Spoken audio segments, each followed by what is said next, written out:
hope she plays Love Story. Grace, this is Foo Fighters.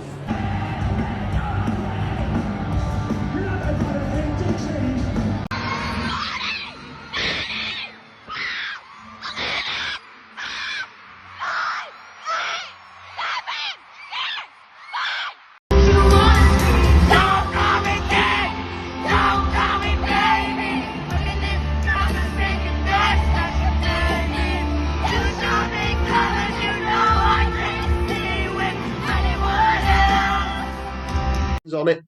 What is your thoughts on mobile phones in gigs? Personally, unless I'm, like I said, I've got a few gig reviews up on my TikTok page. Unless I'm doing something like that where I want to make them into a full video, upload them to the internet, and then delete them off my phone afterwards. Unless I'm doing that, I never have my phone out at a gig. And when I get it out to film segments for my videos or whatever, I'll literally do 30 seconds and then I'll take it off. 30 seconds to Mars. Yeah. Literally, I'll time it to 30 seconds and then I'll switch the video off. But I've seen people stood there with their phones out filming entire songs, and I'm like, why? At what point are you ever going to sit there and watch that 4-minute video?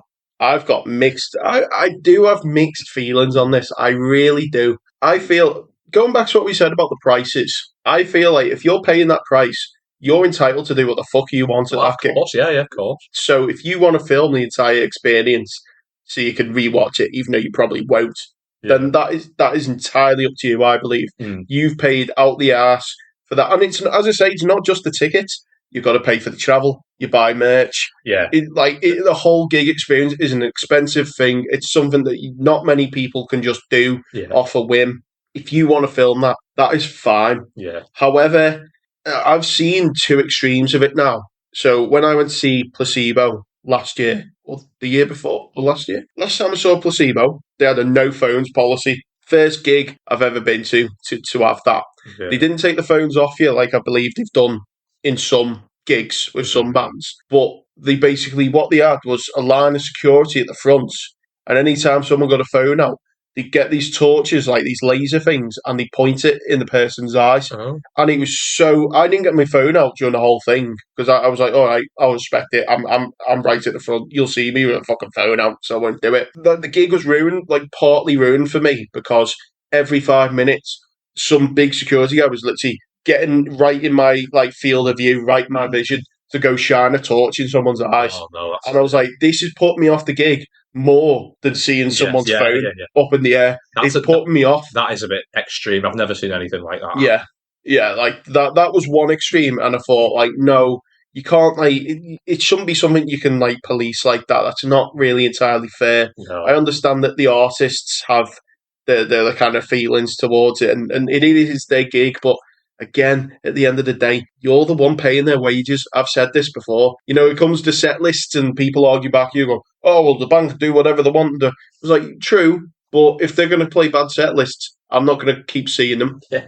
You've lost a customer, you know what I mean? Yeah. And you see that happens to bands, the venues they play, they get smaller and smaller. Yeah. So that's one extreme. The other extreme is this Taylor Swift tour, which I've seen a lot of footage of on TikTok. Yeah. And the bit where the line's drawn for me now is people aren't filming the gig anymore.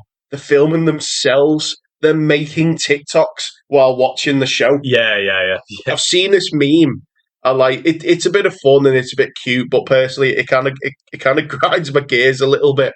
Where I don't know if you've seen it, but it'll be like someone filming someone, and it's like, oh, I hope she plays Love Story. And then the other person will go, this is the Foo Fighters, actually. Yeah, absolutely. That meme winds me up so much every time I see it. Usually because the acting's really bad. One person's a lot more enthusiastic than the other. Yeah. It's just such a stupid meme. It's like, shut up, I've had enough. But on TikTok, I keep seeing, because TikTok has this horrible thing of if you hate watch something or you don't enjoy it and you still end up watching it, it keeps showing you it. And I keep seeing these girls film themselves fucking screaming the fucking lyrics. Where you said by someone who wanted be dead. Fucking top of the lungs, fucking screaming it. Yeah. And I've seen people filming people doing that, going, "Oh my god, I'm trying to watch this gig I've paid 300 quid for, and this fucking woman is howling like a banshee, like, "Wah!" Fucking like that." Like, This trend of filming yourself at an event, it isn't even just limited to gigs. It's a football thing. There's yeah, people have got YouTube channels where they literally just film themselves watching the match, giving a running commentary on what's going on the pitch, and you can see everyone behind them in the crowd just sat there, and you can just see people looking over like, yeah, "What yeah. the f- are you doing? Like, just put that away. You look like an absolute clown." Yeah. But I've seen all sorts of like proposals are a big thing at the fucking Eras gigs as well. Oh, And like it's all the showmanship, and it's like gigs aren't even about the artist anymore. You still gotta find a way to make it about you. yeah, Like yeah. you've got to like this has got to be about me. Main This is character my syndrome. your main character syndrome. This is my experience at the Taylor Swift gig. Yeah, yeah. It's like fucking God's sake, like fucking hell. I agree. That so it's getting to a point now where it's like if I start going gigs and I start seeing people doing that clowning around, I'm gonna get annoyed, Yeah, yeah, and it's gonna creep in yeah. to the point now where people have turned the cameras on themselves now and don't even film the band. Like Oh, you yeah. know something's like going a bit wrong in the system, don't you? Definitely, I definitely. think they're like the major changes.